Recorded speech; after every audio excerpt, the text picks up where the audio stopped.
I apologize, she has to go to Brazil. She has some, what is the workshop done? I'm sorry. So, she indicates the group from the School for Conflict Analysis and Resolution. We have a program down there, so occasionally the professors are going there and organize things and conduct those things. So she apologized, and because of that, because she's not going to be around, we will today start with ELA. We prepared the material that each of you actually will need to kind of go through it. And after that, I will show you a little bit about Liberia that you're kind of familiar with what's going on, and kind of to give you the background of the overall situation. Later on, Ernest is going to cover the Ebola, because he was much more paying attention during the presentation about that. I was taking an nap on that. I'm joking, I was not there. You know. Okay, so first thing that I would like is that each of the recitation groups, you have the packages here. Each member of that recitation group, so need to take one package, and that's pretty much it. We immediately divided you in 4 groups because it's an idea that you can work in small groups up to 5 people. Depends on the group that you are. There is a small kind of package with the pictures. You will get the color one on Thursday. We don't want to spoil it, you know. So that is the, you know, and we want to save some money by printing colors for everyone. At least you will get, each one will get a black and white copy, and jump in. And you'll get 1 color per group on Thursday. Your recitation leaders are going to give you that. That is one thing. Another thing, each of you will get one of the newspaper articles. Ernest, you have a link for that video that, the video that Agnieszka said. Okay, so you will show. Okay, and after that we will show you a small video clip about the present situation, especially kind of reflecting to the Ebola situation. Okay, so recitation group 1. Can you come and pick up the papers for you, 1 each? Who's that left? What is That is Ernest's group. Oh, where is it? Okay. Okay. So his group. I don't know. It's going to be 1 person or. This is That is, yeah. group 1. That is.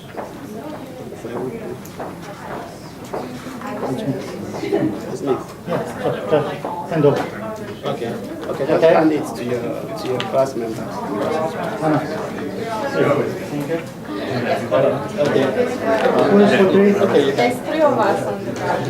Okay. Just give me. Group 3, who is in Ines? Can you give to your colleagues? Thank you. So we randomly divided you into 4 groups. So that is the idea to kind of spice it up, and it's going to be much easier if you work in the small 3 groups. Thank you. You want to go ahead? No. Oh, okay. I put it on. So when we finish, you know, the class, the second part, this is with pictures. You can read on the front page what group you are. You just pick up according to the group, and one of you actually pick up one of these articles as well. That is for you for homework. You need to kind of go through that and read and try to Give it understand. to me. That's extra? Yeah. Okay. Extra. Thank you.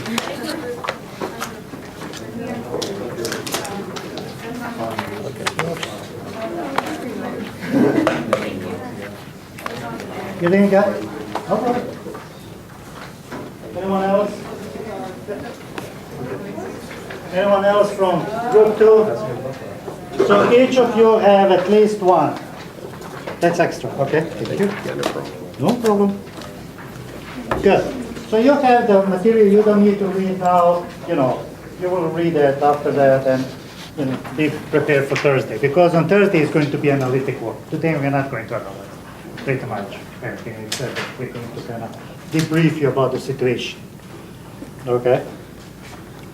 So while my colleague is... No, you go ahead. You're going to... This is for you. Yeah. You can go ahead. Okay. Can you just... So just to explain a little bit about Liberia, this is the location of Liberia. It's on the west coast. It looks pretty much like this. The neighbors are Sierra Leone, Guinea, and Cote d'Ivoire. It has 500 miles of the shorelines. It's not that big country. It's almost the size of Bulgaria. It's a little bit bigger than Ohio State. So if there is someone from Ohio State, you will have kind of perception of who was really good in geography. They have natural resources. They have iron ore, they have rubber, timber, diamond, gold, tin, and there is suspected kind of large deposit of the crude oil along the Atlantic coast. They do some researching. It's not confirmed yet. So far, all the mining was done by the foreigners, so they didn't have anything done by themselves. And that is actually those resources their main export. They almost don't have any industry. So they are not producing almost anything else besides what they kind of dig from the earth.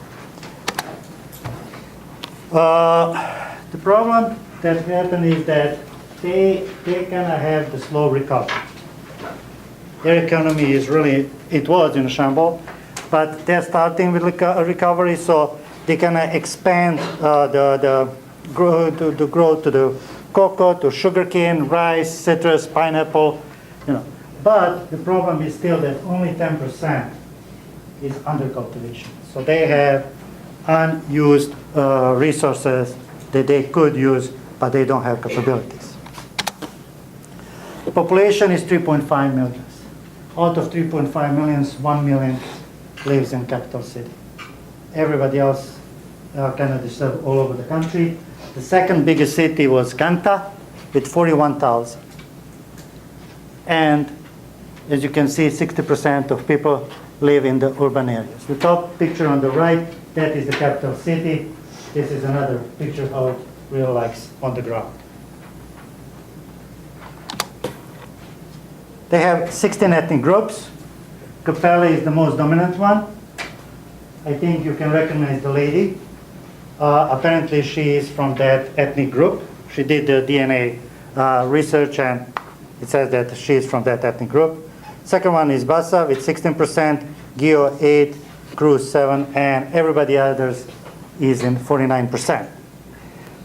Because of the war, majority of population is under 18 years old. Official language is English, but they have other languages, the native languages, indigenous languages, and the version of English, Liberian English. That I heard one and I couldn't understand. Population, so religion is predominantly Christians, 40%, Muslim 20%, Animist 40%. 64% of people live there in extreme poverty. 64%. Huge illiteracy. During the war, most of the educational buildings were destroyed, or they were used for the military purposes. And because of that, they were destroyed. Out of that percentage, 42% women. Only 80% men are illiterate. That region exists, actually known data is from the 20th century, 12th century. In 15th century, the first European trade outposts were established by the British, Dutch, and Portuguese. Between 1821 and 1822, most people who choose to leave the United States and to return back to Africa were kind of transported over there and through the Americo-Liberians project. In 1847, colony became independent country of Liberia, but the flag, pretty much everything, the language reflect the American heritage. So freed slaves were kind of predominant group over there. What caused the tension? Because when you bring the new guys and the old guys already there, you will have a tension. So indigenous start to rebel because they were not kind of represented into the government. Almost none of them were part of the government. Huge problem. So there was some riots and everything. And until the April 1980, when Master Sergeant Samuel Doe staged a coup. Now, I didn't read about that, but a colleague of mine who is kind of more familiar, he literally said he went to the president's office and the president left the country. He had a really small group of people and he took over the country. It was kind of interesting. So he was the first non-African Liberian leader, but in the same time, he established an authoritarian regime. He was brutal. He kind of controlled opposition. Everybody who was against him, democratic dark ate him. So they disappeared, and he was controlling the media. Pretty much you can reflect to some countries that exist today. That caused the first civilian war in 1989. That's when the Charles Taylor, I believe you heard the name. That was the first time that he showed up in the front line. And he was the leader of the National Patriotic Front of Liberia. In 1990, ECOWAS sent the mission, Peace Support Operation, predominantly, I believe, from Nigeria. And they established some kind of peace. It was what we call the negative peace, but it was still better than actual killing. In 1997, in the democratic elections, Charles Taylor was elected for president, but when they would start demilitarizing the war parties, they didn't have any plans, so they just let them go home. What that caused, because suddenly they lost employment, there was no opportunity for new jobs, they start looting, they start pillaging, they start taking things what they think that belongs to them. What caused the next civil war from 1999 to 2003, because they were feel deprived. In 2003, there was comprehensive peace agreement, and the lady Ellen Johnson Sirleaf was elected president in 2005. I believe you heard about her. Later on, in 2011, she received the Nobel Peace Prize. In 2005, Charles Taylor actually had a really interesting kind of promotion saying for his campaign, "I kill your pa, I kill your ma, so vote for me." It is obvious that he was not elected. So in 2006, he was arrested, sent to the Hague. In 2012, sentenced to 50 years of imprisonment. But what happened because of the civil war? Almost whole country was destroyed. 75% of people below poverty line. No jobs, no industry, no nothing. Education infrastructure, as already mentioned, was quite damaged or destroyed. If it was not used by one group, it would be used by another group. They were used for military purposes. When the next group came, they would destroy everything. And public health care system collapsed. Really important because present outbreak of Ebola is reflecting because of this. They don't have not infrastructure, no main capabilities to cover the whole problem. This is the survey they did in 2009. I think that number tells for themselves. Most of the people were IDPs or the refugees. You know the difference between IDP and refugees. IDP is internally displaced, so they just moved, but they still stay in the border. Refugees, they cross the border. So 96 of them felt impact of war, personally. 96%. So only 4% was lucky ones. 86 lost contact with at least one family member. 69 lost one or more family members. And 51%, someone close, was victim of sexual violence. I believe that, I don't know, in my group we spoke about that last week, but they were using rape as a weapon of war. Because in that case, they destroy the family. If they destroy the family, they can expel them from the territory. Very effective. Unfortunately, it is happening all over the world. It's not kind of located only for Liberia. but it is used. So Ebola outbreak. Virus was discovered in 1976. That is the first documented record of the Ebola virus. This is how it looks under the microscope. As we said, because of the lack of the medical infrastructure and medical personnel, they had only 50 doctors. Don't think that it's the doctors who are dealing just with Ebola. Those are the dentists, I don't know, ophthalmologists, and everything else. So pretty much 3.5 million people, 50 doctors. You do the math. So far, the record is as of September 29. There was 13,567 cases. So that number went up. Total died 7,728. One of the biggest problems is that people are not self-reporting to the medical facility. Because you saw what is the panic here in the United States. If someone has a flu and it's flying, they will throw him in quarantine, just to be sure. So nobody wants to report. There is actually a situation, the colleague of mine, my former boss, he is now in Liberia, literally said that the parents will die and the children will cry in the house and nobody will bring the food because everybody was afraid of Ebola. Ebola can be transmitted only with through the personal contact, not even the direct contact, but saliva and actually bodily fluids. But still, they were afraid, almost like a plague.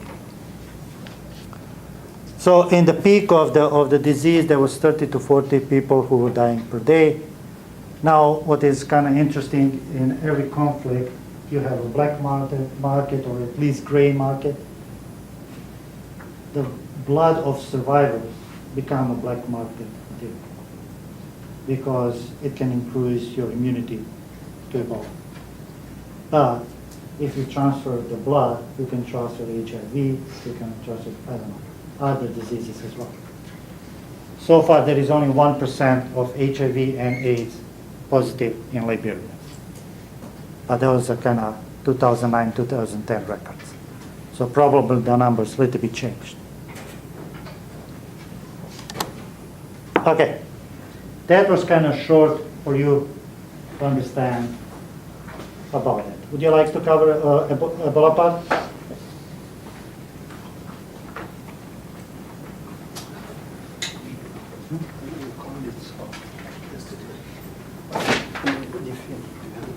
Okay.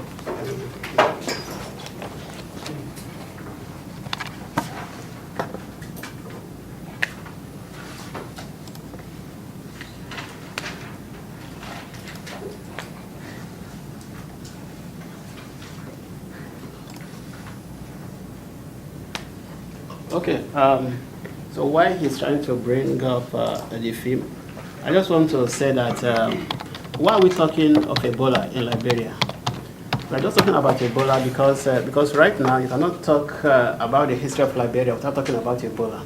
I just want to show you a timeline. Let's say Liberia. Yes, Nikki, can I have What do you mean? I just want to show you some timeline. Are you done? No, I'm searching.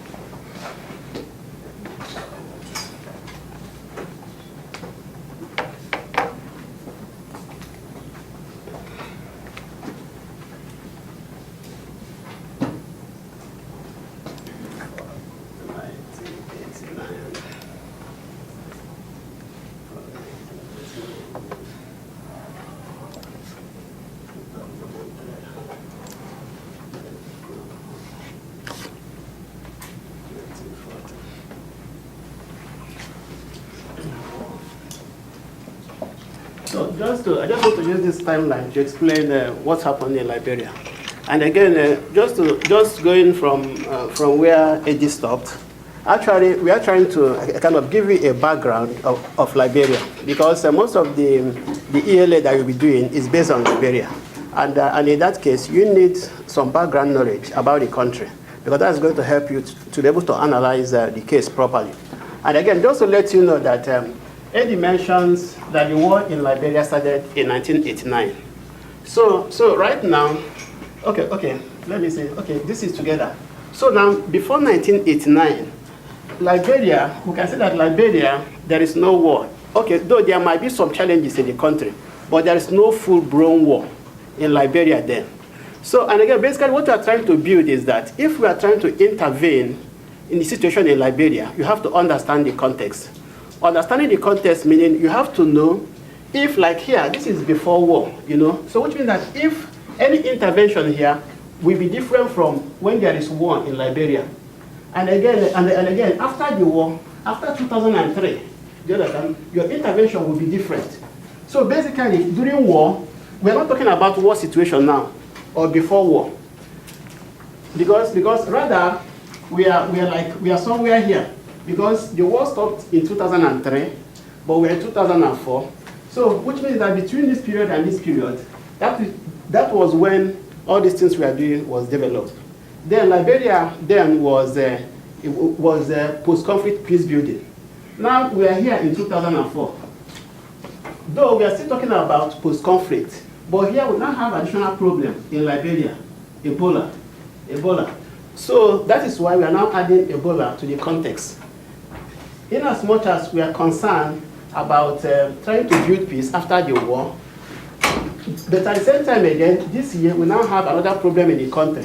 So that's why Ebola is now being added to the case so that we can actually understand how we are going. Okay, now let us just see what is happening in the ground in Liberia as a result of Ebola. And again, just to say that one of our colleagues, Sam Johnston from Liberia, he would have been in this class today. He would have been giving this lecture, but he stayed very far away from here, so he couldn't come for the class. But at the same time, I was opportune to listen to him last week when he gave a talk on what is happening in Liberia. It is a talk which I had expected everyone to be, and that is why I wanted to bring him here, but unfortunately he is not here. But let us just watch and see what is happening on the ground in Liberia. It's market day in Johnstown.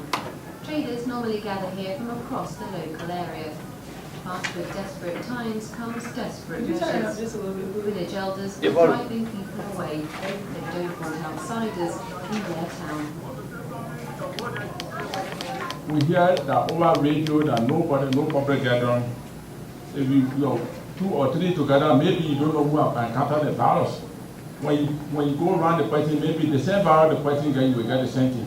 Then it will spread. That's the reason why government said there is no public gathering. We're stopping them and we are driving them from here. We don't unmark it here until otherwise order. To try and contain Ebola, the government wants people to stay put, especially in the worst affected areas like this one. Armed security at checkpoints is stopping travel between districts. The measures are too tough for some. Life is getting very difficult. Now some of us need to move around, buy something to the market, ride motorbike and do other activities. Now the government is saying that everybody remain home. Everybody stays to their various places. And now how do you go and make your life? And now we need to move around, make life and make money. And if you make money, you get something to buy and you eat. Now they are saying no market. So it is very bad, very difficult.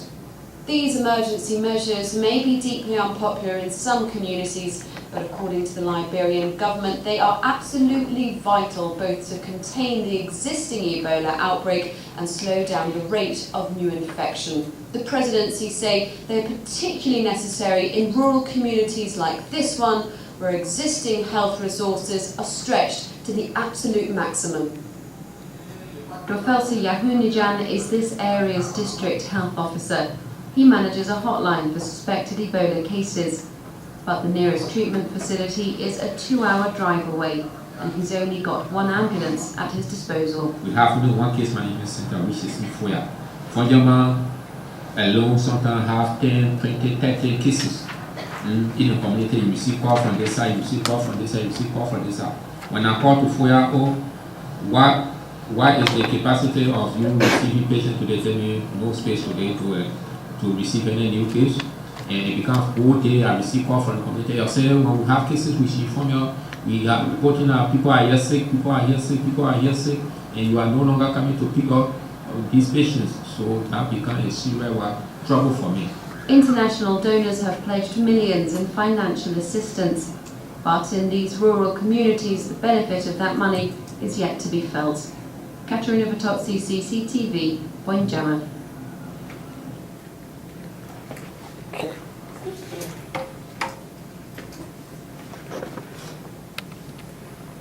Okay, this is just a background about what is happening in Liberia presently. And again, to me, this is just a snapshot of what is happening in the country. Yeah, because when my colleague was talking, it's like some people ask him, why did the virus spread so rapidly in Liberia, unlike Guinea or Sierra Leone? Can I pull up the map again? Yeah. The map. Okay. Okay. Okay. Okay, it's okay. I'm fine.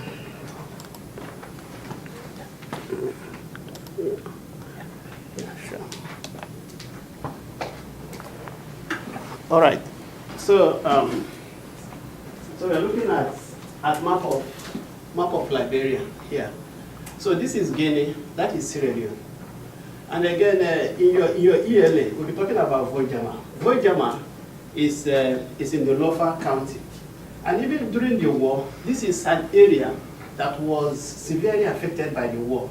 That is the Lofa County. And again, the same Ebola, when Ebola came, first it came from the border, from Sierra Leone.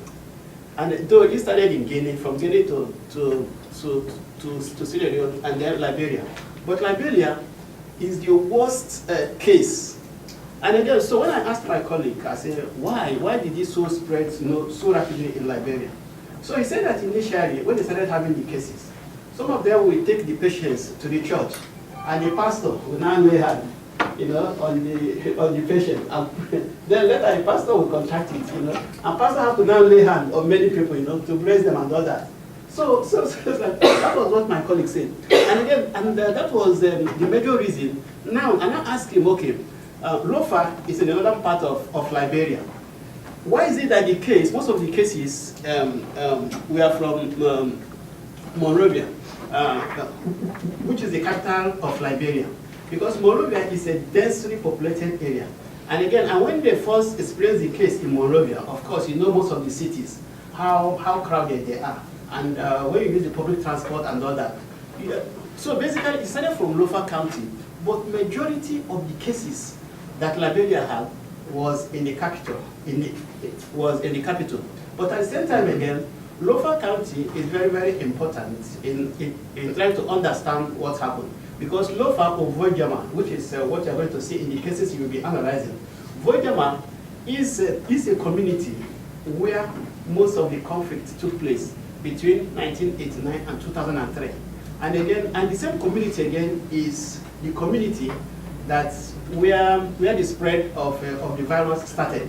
And that is why the community is very, very important. And that is even why the clip that you watch is from Voijama. It's from Voijama, which is that area of Lofa County that had the worst the worst conflict and also the worst cases of Ebola.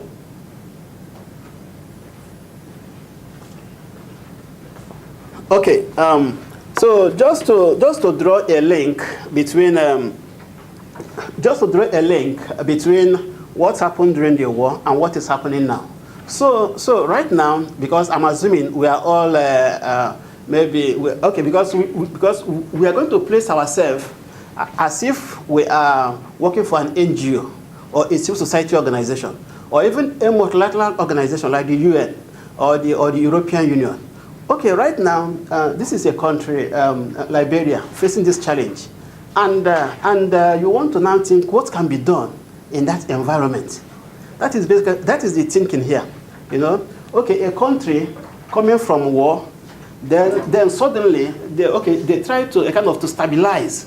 Then suddenly they are now hit by a deadly virus, so it's like now. So looking at the whole situation, what can be done, to try to help in ameliorating the situation? Though the case you'll be handling, you're not going to be a kind of to be dealing with Ebola. No. So let us first, because we are assuming that we are still between these periods. We are doing something between when the conflict ended and now. So we are not adding Ebola, but we are just trying to show you the dynamics of what is happening on the ground now. Because by the time we just explain what's happened here and we don't mention what is happening currently, then which means that we are just telling you what is happening in the past and not relating it to the current situation. So the case you'll be analyzing is basically on the post-conflict peace building in Liberia. Why do they matter, or why do they have to even intervene? Because we know that in a country, it is the government that has the responsibility to look after its people. It is the government, because the government is supposed to look after its people. But at the same time again, when the government faces challenge and the government cannot do it, that is when civil society or NGOs and others also now say that, okay, they now try to help the government to try to address some of the challenges in the country. But it is the primary role of the government. It's only when the government fails, like in this country, somebody will ask, the US government is working properly, But at the same time, you also have some NGO here.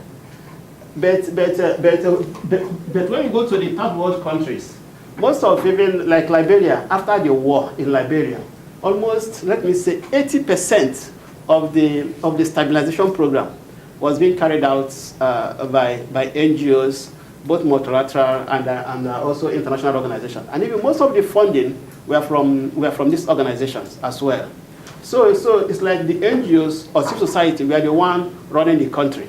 We also know about what happened in Haiti after the earthquake in Haiti, where we have the Republic of NGOs, where millions of NGOs were there trying to do one thing or the other. So in Liberia, after 2003, that was the same result. That is what happened in Liberia, where you have the civil societies and the NGOs even running the country.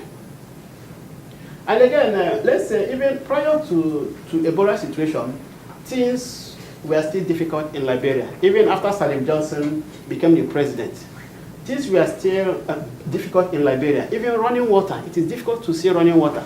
And even most of the organizations, their NGOs, were all running on generators because there were no electricity except like in Monrovia or some of the big cities. That is where you see electricity or the public generated power supply. Most of the small organizations, the private sectors, were all running on generators, trying to keep business going. And again, it's not even that things has returned. Then when Ebola came, everything again went down again. Right now, nobody goes to school in Liberia. Nobody goes to school. The school is still closed. And again, apart from the school, of course, we just saw from the film, even government is asking everybody to stay home. No market, don't go to church, no public gathering, just to minimize contacts. So that is the situation in Liberia now. So even they are still recovering from the war, and now they are being hit by a virus. And some of the villages or some communities have been deserted because of Ebola. Nobody is there. Everybody is a kind of living. Once they discover a case, people try to leave those areas. Okay, so this is just a little background about Ebola in Liberia, and again, try to draw a link between what we'll be doing and what has been happening in Liberia, just to prepare your mind for the exercise that you're going to be doing. But as I said before, Ebola is not part of the analysis we are going to do. So we are going to analyze how to intervene in the conflict. We are assuming that there is no Ebola.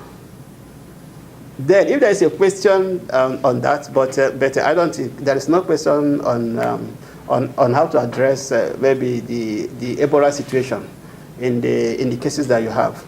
But just for you to be able to draw a relationship between what is happening now and what has happened before in Liberia. Okay. So what is the next? Okay, the readings. Okay.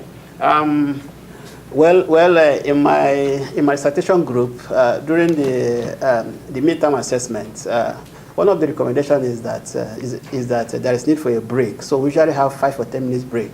So now we'll pause for 5 minutes.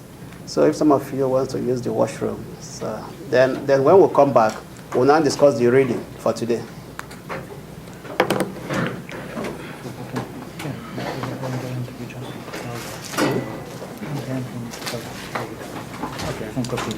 Okay.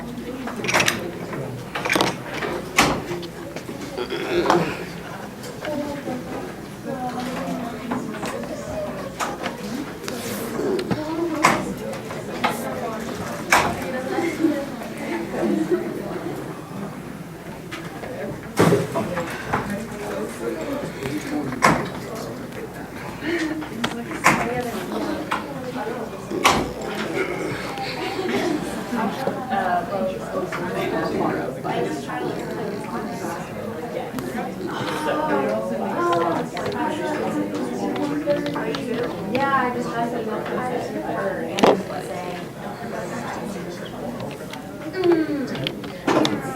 Celebration. I'm so happy.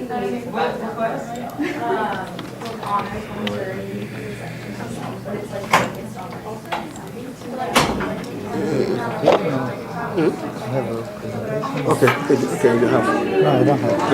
Okay, yeah, I have the one that Terence gave last year. Oh, okay. Yeah, so I want to put it up.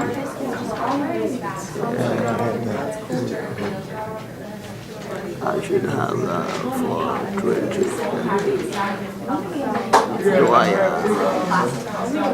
Maybe I will send it to you. I have all the presentation. And, I'm so excited. Terence. Civil society. Civil society. See, there are the two readings here. So, Same material. Same material, yeah. Yeah, because one of the readings is not on the blackboard. Oh, the blackboard. Yeah, okay. Yes. Okay. What are the readings on the blackboard? Okay. So we need to post that as well. I don't know which one it's belonging. One is not the one. But I don't know why Prof is not sending out the slides and also the readings to them. It's not just coming here to talk. They need to have the materials to do.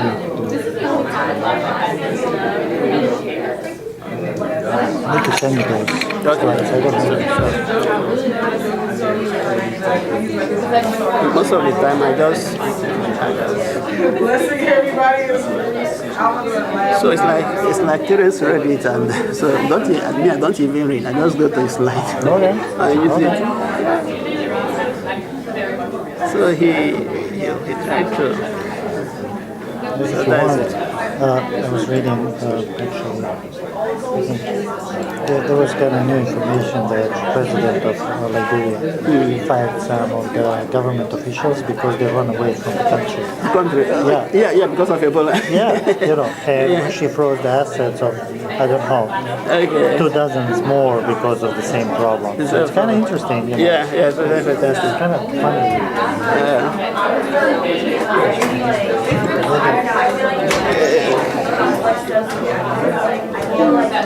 You grade your guys already? You didn't yet?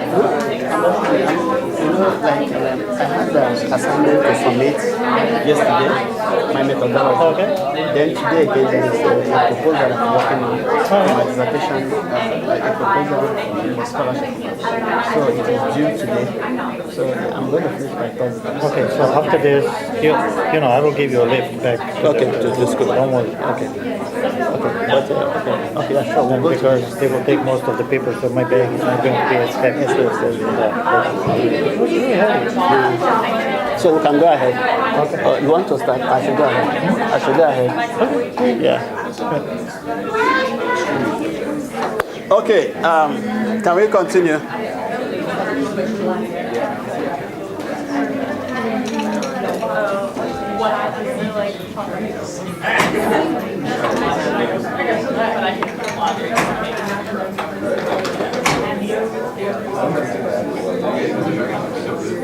Some are still out. Some students still out. So should just go ahead. All right, let's go. Can we continue?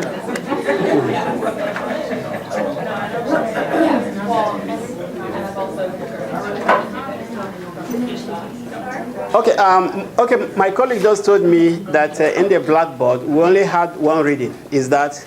Yes. Okay, so there's supposed to be 2 readings in the blackboard, but it's okay. Let us now, maybe We will post that. yes, I will post that today. Yeah, actually, these readings are basically to give you a background of what the NGOs and society does in the field. Because when you start working on this analysis, you'll be working as if you are a staff of that NGO or whichever. So now, so first, we're going to try to understand what the first part is going to deal with civil society. But before this class, we did third parties, how third parties or why third parties even come into conflict, come to intervene.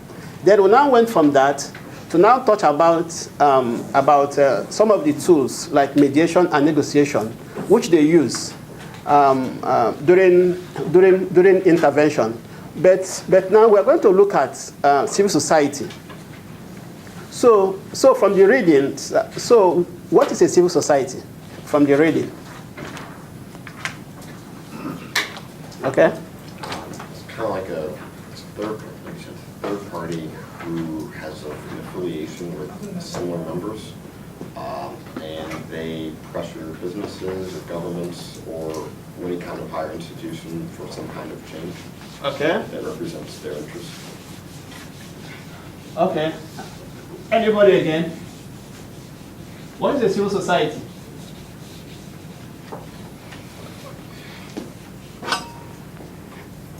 Okay.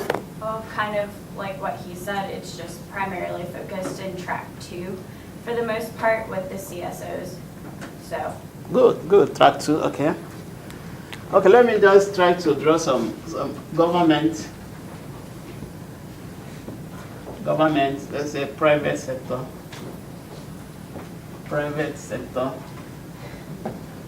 Okay, let me, how do I call it? Okay, some people say it's agency or whatever. Agency or whatever. Then you have maybe people's-led.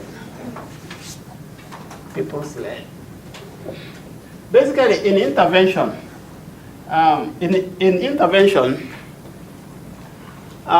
some authors argue that there are four key actors: government or private sector, then NGO. Here is an NGO or civil society falling here.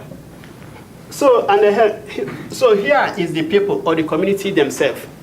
Like there is a research I'm doing currently, and basically I'm looking at this approach because I discovered that at times when there is a problem, even before the civil society or the NGOs or even the private sector or the government, the people themselves, try to address the challenges themselves. And again, addressing it meaning they try to cope with the situation. Because basically, I'm looking at how people living in an environment where you have extremist groups, how they are coping. Because at some point, even the government or even the agencies, because of the security situation, they might not be able to come to assist the people. So the people themselves will try to, address the situation before this will come in. So basically, this is like a kind of the categories of people or different categories of agencies that can intervene. But we are interested in this agency here. But at the same time, we should know that before civil society or even the government, the people themselves try to manage a situation. So that is the first category. Then, but we are now here talking about the NGOs. This is where they are. But later, we are going to talk about the tracks, just to show track 1, track 2, and the grassroots. But just to know that this is an important layer. So, but we are at this layer now, looking at the NGOs and civil society. And again, I mentioned earlier that this category become active mostly when this one is unable to address some of the challenges. And even the private sector is an important group, but we're not looking at private sector now. We are looking at the NGOs. or the third sector. At times they are called third sector. Third sector. So this is a bit background on that. But okay, so now talking about civil society. Okay, there is another word here, peace building. What is peace building? We have been hearing of peace building. What is peace building? I know this is not the first time we all heard about the word peace building. What is peace building? If we are asked, what is peace building? Okay. Trying to bring about structural change so that you can prevent a conflict from occurring in the future. Okay, so what is the difference between peace building and civil society? Some societies, from my understanding, attempted to bring about some structural changes. Much more. Okay. Okay, now let us, Michael. Civil society is the structure already. Okay. Peace building is trying to create positive peace in that structure. Okay. You want to try again? Yeah, civil societies they're willing to engage in conflict if they find that justifiable for whatever change they're trying to make. Whereas peace building is typically just trying to bring about peace, not trying to start this sort of. Okay. Later we are going to look at how Belloni defined civil society. But before then, let us look at peace building. As we have community here, at the center here, and you have a lot of activities. This might be humanitarian. You might have others like, let me say, you can have other activities. Okay, tell me the activities which NGOs do, because we're going to use that to understand peace building. Okay, you can have human rights. Human rights. What else can we have?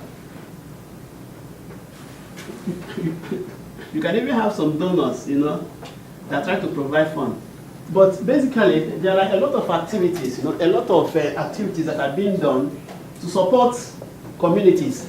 So peace building is it's a holistic. Peace building is all those activities, that are being carried out to support a community in need. So peace building is not just one activity, but it involves a lot of activities. It might be stabilization. It can even be peacekeeping, or it can be peacemaking. So all those activities are all trying to build peace building. So it's like it's a holistic.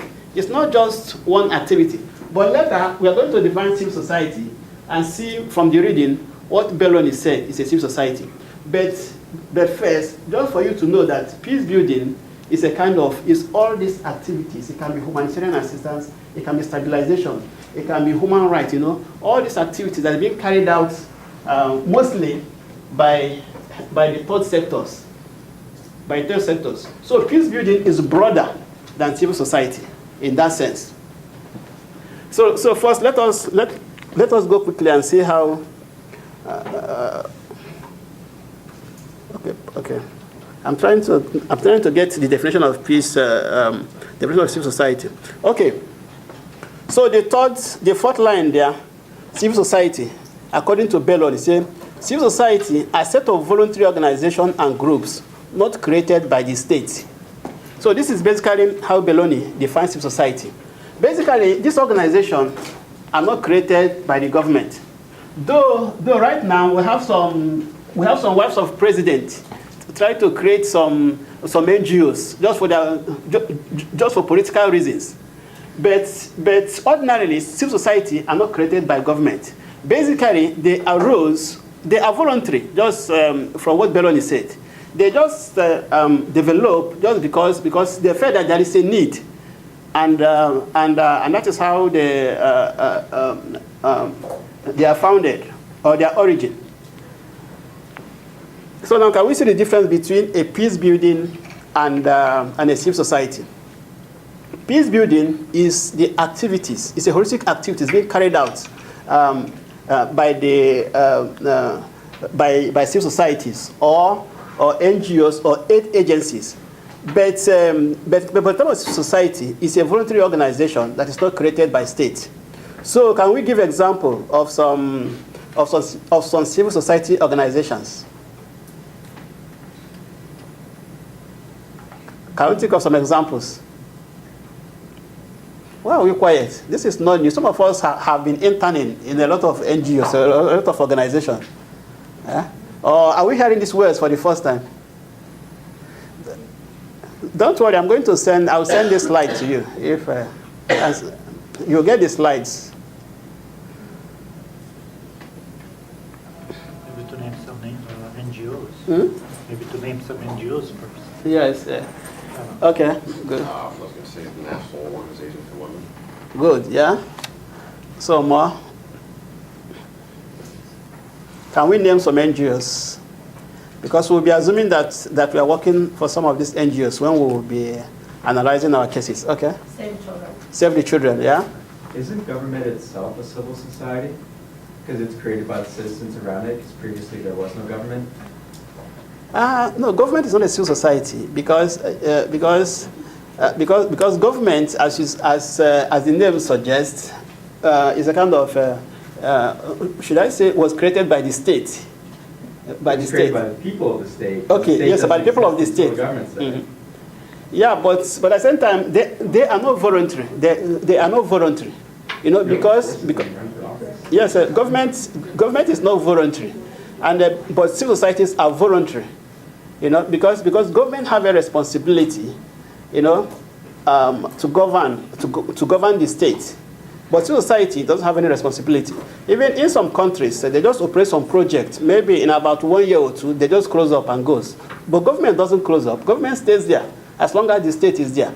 Though there can be changes, maybe during election or whatever. Maybe when each this thing comes to power, they try to kind of maybe to sack people and bring in their own people. But at the same time, it stays there. So it's not a voluntary organization. I think the word voluntary actually distinguishes between a civil society and a government. And again, as I mentioned before, there are some NGOs, there are some NGOs or civil society that are created by some people in government for political purposes. I know a lot of them. But at the same time, again, people say that those NGOs are voluntary. But at the same time, again, there are some political inclination on why those NGOs emerged. But at the same time, again, they are still NGOs, not government. Okay. Just not to be kind of confused when kind of NGOs. We have international organizations, we have non-governmental organizations, and there is governmental organizations. So those are kind of three kind of baskets, but sometimes they kind of mixed up. So international organizations will be like UN, but NGOs would be like Save the White Dolphins, or I don't know, CARE, or even USA is considered as a non-governmental organization. Besides that, they have really close ties with the State Department, but they still kind of exist as NGOs. You know, so sometimes they're kind of closer to the government, but they're not part of the government. You see, it's kind of that is kind of debatable. If you use USA, it's kind of debatable: is it part of the government or not? But officially, they're not. But they are working for the government. So it is kind of confusing. Yes, sure. What I'm trying to say is that government itself was created just from people getting together and voluntarily going into office. Like, no one forces these representatives to run, no one forces anybody to do anything. So like, the government's created by the people and by these organizations and groups, like, and it's not created by another government. You see what I'm saying? Yes. Like, it is a civil society, like, within itself. It just has more power and responsibility than what we typically would think of an NGO or another. Yes. From that perspective, yes, you're right. So government is created by the people for the people. That is correct. But what is kind of distinct from the NGOs is that it's purely voluntary. They exist because they want to provide aid. They exist while they have a budget. They exist while there is people who are willing to be part of that. So technically, you have NGOs who kind of blossom, exist for a few years, and they just die, and they change to something else. They again kind of rise and they exist. The government as such, even it is contracted by the people and for the people, it has to exist in one way or another. So it is kind of, necessity. It becomes self-perpetuating, kind of organism that exists. These guys, they can shut down, like tomorrow, like Medical Sans Frontiers. If they decide they don't want to operate, they can shut down and, or they can change the name, or they can do whatever they want. Or they can switch from the purely medical, like water purification. And nobody can regulate that. They're not going to be like, ooh, we're not going to support you anymore. Because they're not responsible to anyone. Technically, they should be, and they try to be, impartial and neutral. That's why they don't want, for instance, if in peace support operations, the Doctors Without Borders, you will never see them close to the military establishment or personnel. So if you have the convoy going through the country delivering the medical supplies, they will be separate convoy. They will not go with the UN. So they go that far. You see, but they can always change kind of the modus of operation. Governments change all the time. Every spring. Exactly. But if the Doctors Without Borders, they decide to close the door, they're done. And someone else will fill it. So that is that difference, what we are trying to explain. Okay? Okay, just to add to that, actually, in the later part of the discussion, there is this typology of civil society. Basically, these are the layers of civil society organization. First, with the local NGOs. Because in most of the countries, or most of the communities, there are organizations. Even apart from those organizations, there is even community development associations or organizations at the local level that function as a civil society. Then again, when you move maybe above that layer, okay, here, the second layer from this typology is the local religious organization. And again, they also function because, if you're a member of the Catholic Church, there is an organization called Saint Egidio. So some churches or even mosques that is even the Islamic relief. So there are some NGOs that have some religious inclination, but at the same time, they are also civil society organizations, in as much as they belong to a religious body. Then again, when you move from that layer, so the other layer is the international NGOs, just as Eddie mentioned earlier. We have, some of us mentioned Save the Children, you have Catholic Relief Services, you have a lot, Red Cross, International Committee of the Red Cross. You have a lot of NGOs at this layer. Then again, when you now move to another layer, you have the international organizations like the UNDP, UNHCR, and there are a lot of other organizations, though these organizations are like multilateral. There are multilateral and bilateral organizations like the European Union. So they are also part of civil society, and they are not part of the government, though they might be formed by the government also, but they are separate from the government in terms of the way they operate. And again, somebody asked, it's like, when some of us hear about non-profit, most of the civil society or most of the NGOs, it's like they have this thing attached to them, non-profit. And because of that, some of them are tax exempted. Some of them don't pay tax to the government. Because, and again, but I have somebody that said that because the guy tried to be very smart. He said that it's not that NGOs cannot make profit, that NGOs can do business and make profit. But the only thing that they shouldn't do is that they shouldn't share the profit, which means that they shouldn't share dividend. Because most of these organizations, like talk about maybe Globacom or whatever, why they are different from non-profit is that by the end of the year, the shareholders said, okay, we have made this profit.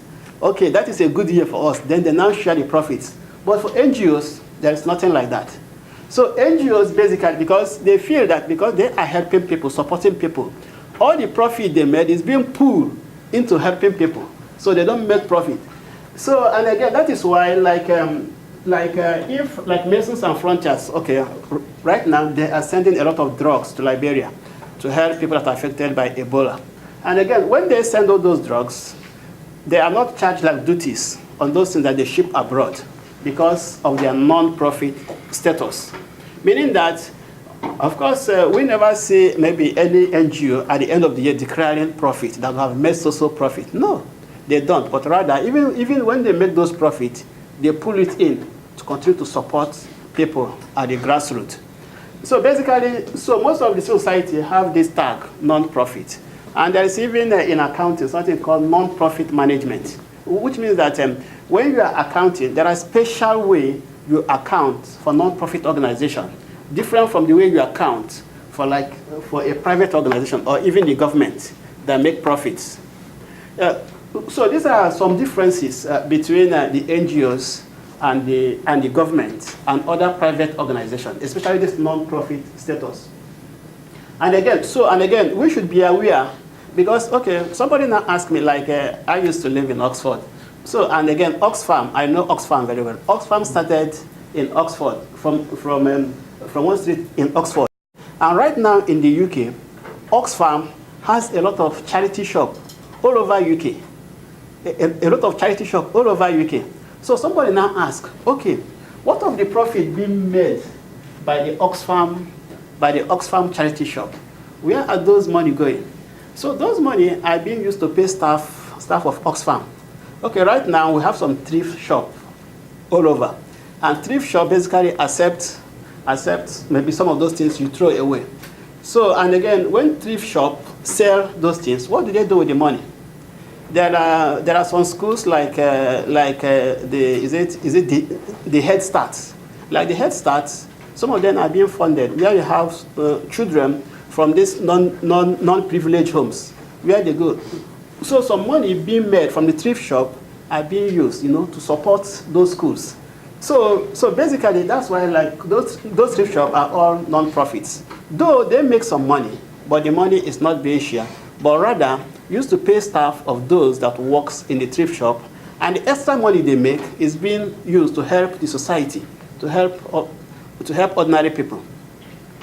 And again, so it's like talking about Oxfam. We all know about Oxfam. Oxfam is one of the biggest organizations. So now, how does Oxfam makes its money to be able to support all the staff? Like Oxfam works in more than 60 countries all over the world. So how do they make their money to be able to support their operations? They make their money through their charity shops.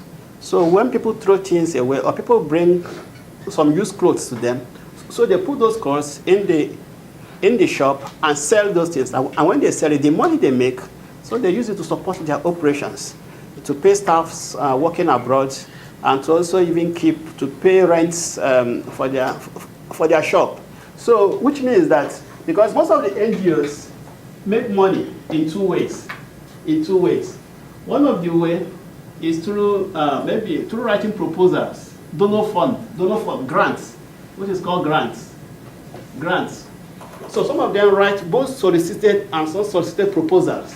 They get grants. Then the other one again is like, some of them do some business, just like the Oxfam, does some business, like through charity shop. So money made for those charity shops is being used to support their operation. So basically, these are some major sources of funding for the non-profit organizations. But let me just now say that this thing is being abused. Right now, we have something that's called INGOs, individual NGOs, because people now, because of this. These tax exemptions and because of this non-profit status. So most people have come to even start their own NGOs in their bag, They claim that they are executive director of an NGOs, and they write some proposals to donors to try to get some money. Some of them will claim that they are helping some communities, but they're only helping themselves. So it's like there are some deviations, but originally this is basically what a non-profit or a civil society is supposed to do.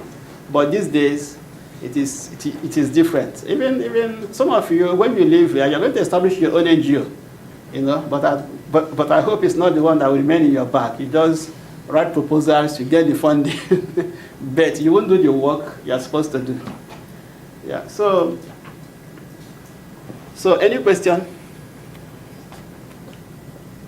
What what we're actually doing is just trying to give you the overall picture of NGOs, so that when we now come to how they work, it's going to be entirely different.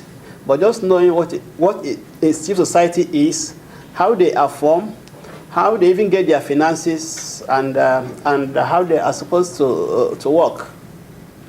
Okay, I want to show a slide here, because I don't want to go through all the slides. I just want to pick some of them. Yeah, okay. So right now we have a model of civil society organizations. So basically, this is just telling us, this is following from what I said earlier. So some of these things you saw are all activities which an NGO or a voluntary charity organization or a community organization or a bilateral organization, this is basically what they do. By the time you hear of let's now talk about some NGOs of what they do, because you are going to encounter this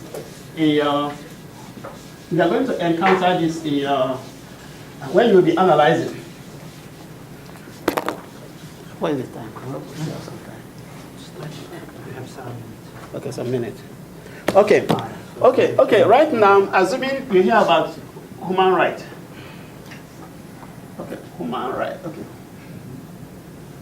Human rights protection. So an NGO, some NGOs, basically what they do is basically human rights. When you talk about organizations like, let's say Amnesty International, Human Rights Watch. Basically, these organizations, they are the key in terms of promoting human rights for people. Assuming people are detained illegally, maybe as a result of political situation.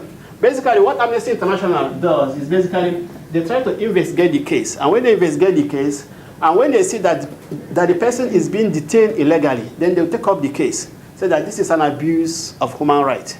Then also, Human Rights Watch, they do the same thing, basically looking at people whose rights has been deprived and try to now give a voice about those rights. Then again, when you talk about, let's say, humanitarian assistance, and this is basically relief, either relief during emergency. Then you'll be talking about, let's say, the Red Cross, World Vision. These are some civil society. Basically, what they do is that during crisis situation, when you have like displaced people, so what they usually do is basically to assist those ones that are fleeing war zones, and basically, and they usually work during emergency. Even Oxfam, to some extent, fall in here, but Oxfam don't work here much. Then when you look at some development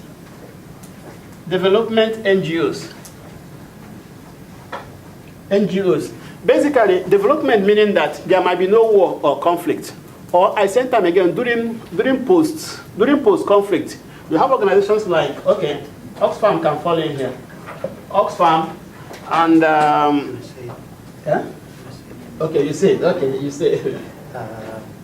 AEDA, Austrian Development Agency. Okay. Austrian Development Agency. So here you have a lot of organizations that work either before conflict or when the conflict has stopped, try to stabilize the country over a long time. So depending on the civil society, on the organization, they have different way of working. So when you will be working on your ELAs, of course, some of the questions will prompt you that you are a staff of maybe a human rights organization or a religious group or working for a religious civil society organization. Then this is the case. How do you address the case? But one trick is that if an organization is mentioned, make sure if it's like World Vision, try to Google World Vision. Google World Vision and try to read what World Vision does. Read their mission and vision and read their activities. So based on that, you now know how to intervene in a particular situation.